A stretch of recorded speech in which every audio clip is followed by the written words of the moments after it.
Les États-Unis veulent attaquer le Venezuela. Pourquoi?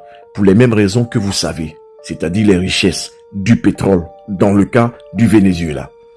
Quand l'Amérique traverse une crise, quand l'Amérique connaît une galère, l'Amérique fait la guerre. Suivons une vidéo qui explique tout cela et je reviendrai derrière.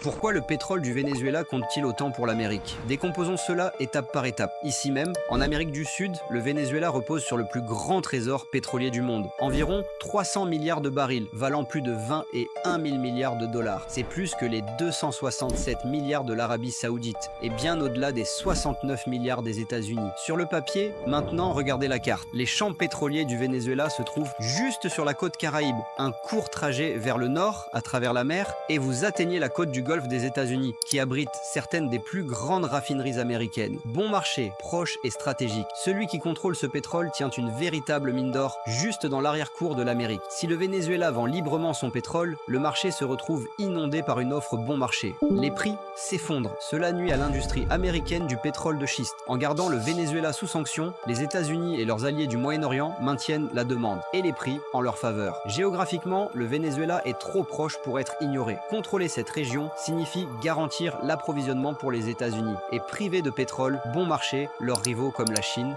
la Russie ou l'Iran. Ce ne sont pas seulement des barils de pétrole, c'est de l'influence mondiale. Et voici le paradoxe. Alors que le monde est bloqué, des compagnies américaines comme Chevron obtiennent encore des dérogations spéciales.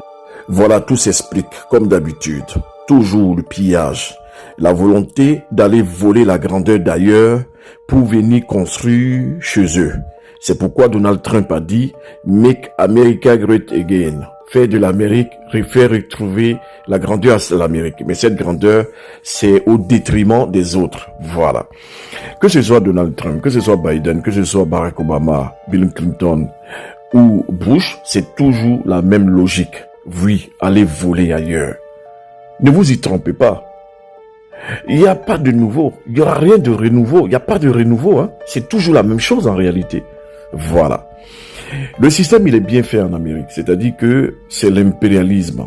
Et donc, en fonction des événements du monde là, il y aura un président qui aura l'air un peu fou comme Donald Trump.